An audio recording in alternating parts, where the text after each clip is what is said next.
예수 그리스도 제19장 주해 1점 첫 번째 그룹의 비유들. 많은 성경학자들은 마태복음 13장에 기록된 7개의 비유는 주어진 시기와 대상이 각각 다르지만 마태복음의 저자는 기록상의 편리와 주제에 따라 그들을 한데 모았다고 주장하고 있다. 이 주장에 대한 근거를 누가가 이 비유의 몇몇은 시간과 장소가 서로 다르다고 말한 것에서 찾아볼 수 있다. 겨자씨의 비유와 누룩의 비유. 누가복음 13장 18절, 21절은 회당에 앉은 병든 여인을 고치신 후에 주어졌으며 여기에는 외식하는 자들에 대한 비난이 포함되어 있다. 마태는 예수께서 어떤 특정한 날이나 또는 다른 날에 말씀하신 비유들을 한데 모았음을 인정해야 한다. 또한 예수는 그의 비유 중에 몇몇은 그가 다른 가르침을 주었을 때에도 반복했을 것이다. 이렇게 해서 동일한 교훈을 한 번 이상 가르쳤을 것이다. 사실상 하나의 비유된 그 속에 하나의 교훈을 포함하고 있다. 이 비유는 하나의 격리된 이야기든 또는 가르침과 연관된 것이든 간에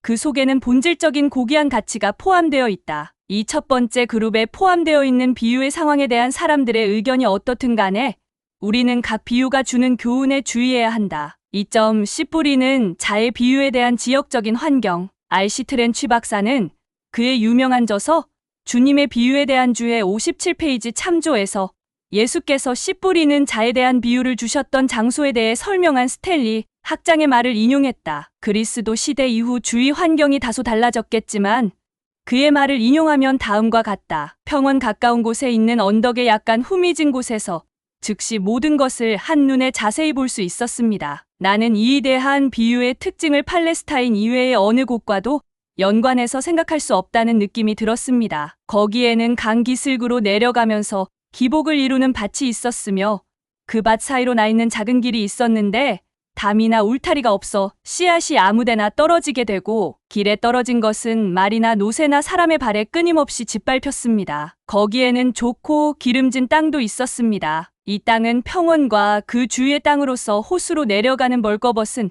언덕과는 구별되었습니다. 거기에는 방해되는 것이 없어 많은 작물을 대량으로 생산할 수 있습니다. 밭이나 풀이 무성한 비탈 여기저기에 돌출되어 있는 곳은 돌이 많은 지역도 있었습니다. 나부크 즉 큰 가시덤불도 있었으며 그 가시덤불은 마치 내륙 지방의 과일나무처럼 물결치는 밀밭 한가운데서 자라고 있습니다. 3점 가라지. 이 말은 이 비유를 제외하고는 성경의 어느 곳에도 나오지 않는다. 명백히 말해서 농작물의 수확을 떨어뜨릴 어떤 종류의 잡초, 특히 독을 가진 잡초까지도 주님은 비유로 사용하셨다. 비유에서 언급된 식물은 식물학자들 간에 로리움 테무렌텀으로 알려진 일종의 수염 달린 라이볼이라는 것이 통설이다. 자랄 때는 밀과 아주 흡사한 이 식물은 오늘날 팔레스타인 농부들의 두통거리가 되고 있다. 이것은 또한 아라비아어로는 조안 또는 좌완으로 불리운다. 아노트는 톰슨의 말을 인용하여 이렇게 말했다. 이 명칭은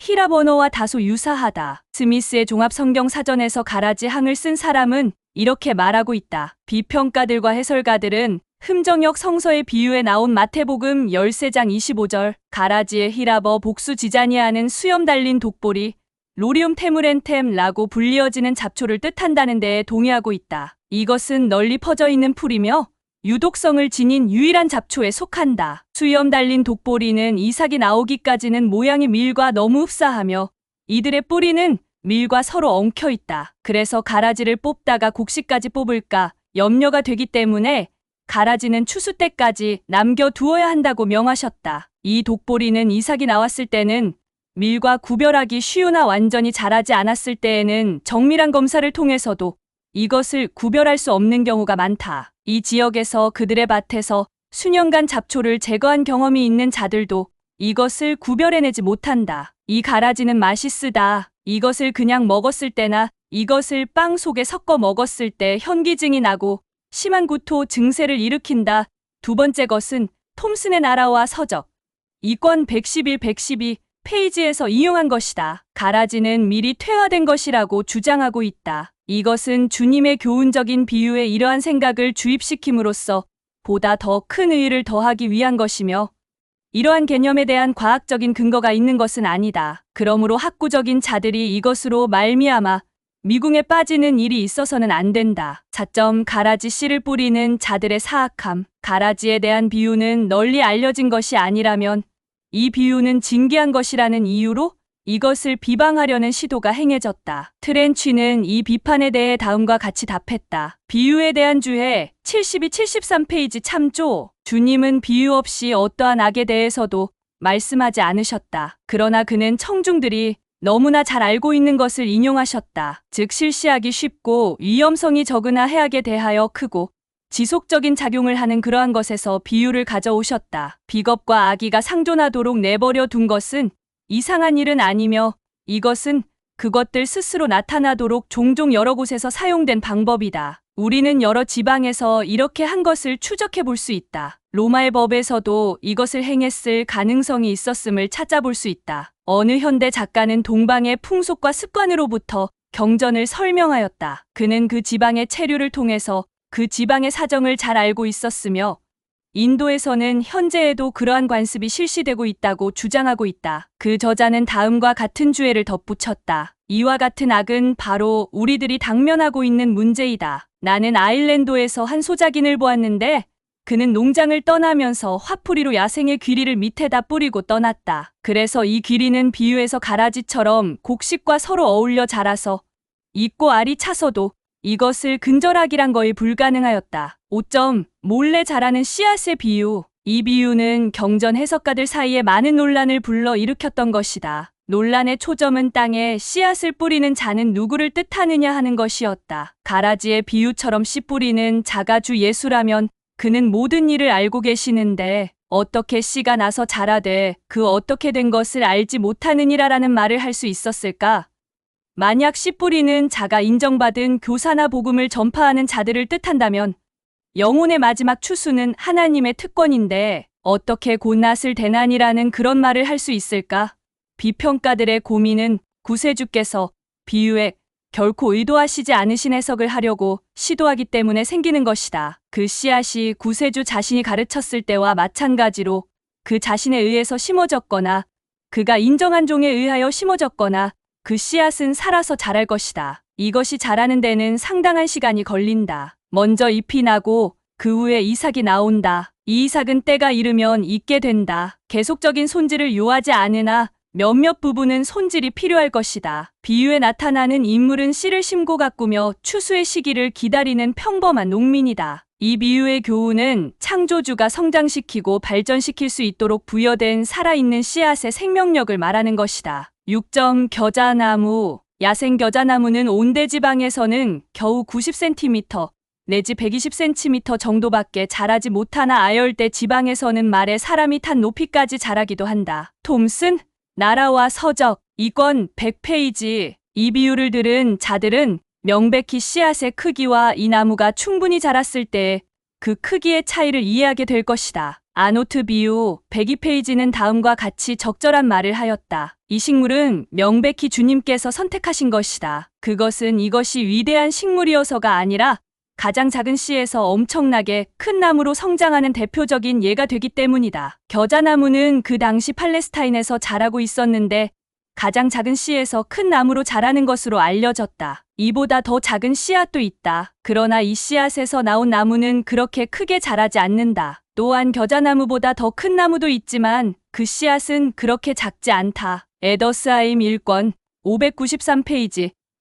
이 작은 겨자씨는 랍비들이 가장 작은 것, 즉 극소량의 핏방울이나 모욕 등을 나타낼 때 흔히 사용했다고 기록하고 있다. 이 저자는 성장한 겨자나무에 대해 이렇게 말했다. 참으로 이것은 나물이나 정원의 관목과 같지 않고 오히려 나무같이 보였다. 누가는 이것을 나무라고 기록했다. 물론 다른 나무와 비교해서가 아니라 정원의 관목에 비교해서 한 말이다. 겨자씨의 성장은 그 당시 사람들에게 역시 잘 알려진 사실이다. 지금도 동양에서는 잘 관찰할 수 있다. 그리고 그 겨자나무의 일반적인 의미도 쉽게 이해할 수 있을 것이다. 그 무성한 나뭇가지에는 하늘의 새가 깃드는 장소가 될 것이다. 이것은 구약에서 말한 바 열국의 은신처가 되는 강한 왕국을 뜻한다. 에스겔 31장 6절, 12절 다니엘 4장 12절, 14절, 21절, 22절. 참으로 이것은 특별히 메시아가 통치하는 왕국의 비유로 사용되었다. 에스겔 17장 23절. 7점. 누룩의 상징. 비유에서 천국은 누룩과 같다고 했다. 다른 곳에서는 누룩을 상징적으로 바리새인과 사두개인의 누룩. 마태복음 16장 6절,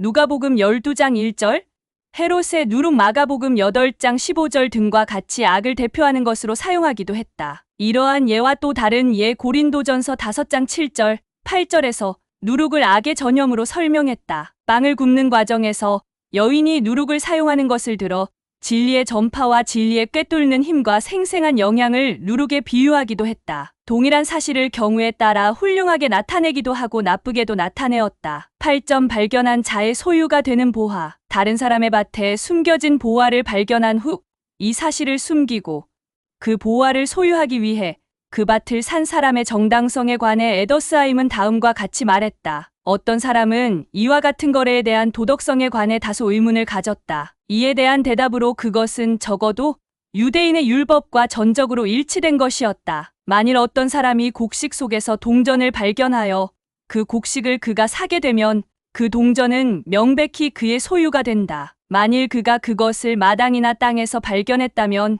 그 땅이 비록 그의 소유가 아니더라도 남이 그것에 대한 권리를 주장할 수 없는 경우라면 그것은 그의 소유가 된다. 그 율법은 어떤 사람이 과일을 샀을 때 그 과일 속에 들어있는 것은 무엇이나 그의 소유가 된다는 것까지 규정하고 있다. 그러므로 이것은 질문에 대한 상세한 설명을 하기에 족한 것이지 어떠한 경우에도 비유 그 자체에 너무 집착해서는 안 된다. 9점. 주님의 비유의 우월성. 유대인들 가운데 비유만큼 평범한 교수법은 없었던 것 같다. 유대인들에게는 비유가 그들이 말한 것과 가르친 것들을 전적으로 설명해주는 역할을 했지만 그리스도의 경우에는 비유는 그의 가르침의 기초가 되었다. 유대인들에게는 이것이 그들이 유대 민족이며 국민이라는 정식적인 가르침을 위한 것이었으나 예수님의 경우는 이것은 듣는 사람의 입장에서 그들이 영적인 가르침을 보다 잘 알 수 있도록 하기 위한 것이다. 랍비와 복음 전파자의 비유 사이에는 밀접한 유사성이 있기는 하지만 거기에는 차이점도 있다. 그와 같은 비유를 그들의 정신이란 점에서 볼 때 이들 간의 비교는 대조라는 방법 이외에는 거의 불가능하다. 에더스하임 1권 580에서 581페이지 기키는 이렇게 간결하게 말했다. 여러 사람들이 비유로 말했다. 그러나 예수의 비유는 그것들을 초월하였기 때문에 그는 당연히 이러한 교수법의 창시자라 불리울 수 있다.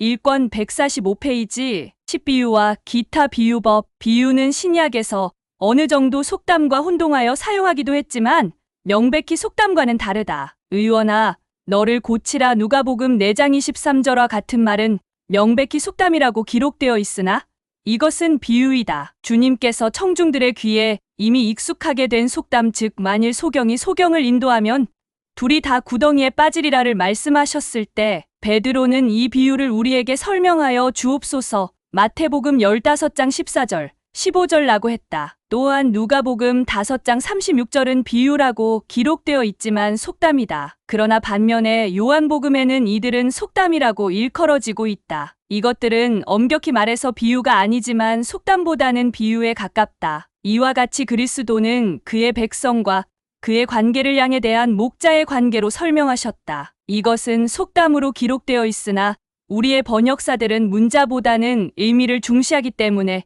이것을 비유, 요한복음 10장 6절, 16장 25절, 29절 참조로 번역하였다. 이것은 단어의 교체를 잘 설명해 준다. 이러한 현상이 자주 일어나는 것은 히브리어에서는 비유를 뜻하는 단어와 속담을 뜻하는 단어가 동일하기 때문이다. 트렌치, 비유에 대한 주해 90페이지. 사전이 없는 독자의 편의를 위해 다음 단어의 정의를 적어둔다. 풍유, 무엇에 비유한다는 것을 드러내지 않고 비유하는 말만을 들어 그 뜻을 알게 하는 방법. 교훈담, 동물이나 생명이 없는 물건이 말하거나 행동하게 하여 그 속에서 유용한 교훈을 은연중에 나타내는 말. 우화, 교훈을 내포한 짧은 이야기. 동물이나 무생물이 이성을 가진 인간으로 등장된다. 꾸며낸 이야기, 전설, 신화, 어떤 신격을 중심으로 한 하나의 전승적인 설화. 사실에 대한 근거는 없음. 가공적인 이야기.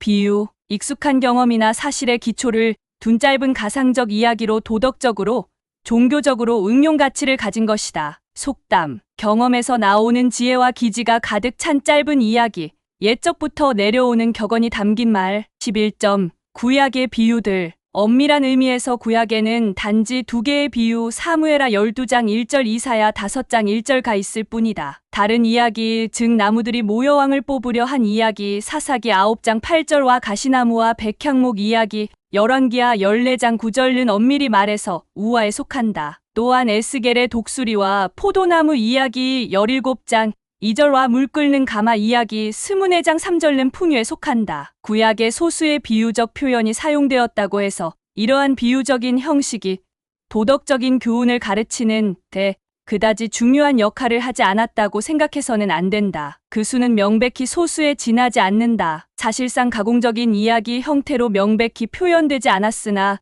그와 같은 형태의 요소를 포함하고 있는 비유와 유사한 형태의 것은 많다. 제노스 표준 성서 사전.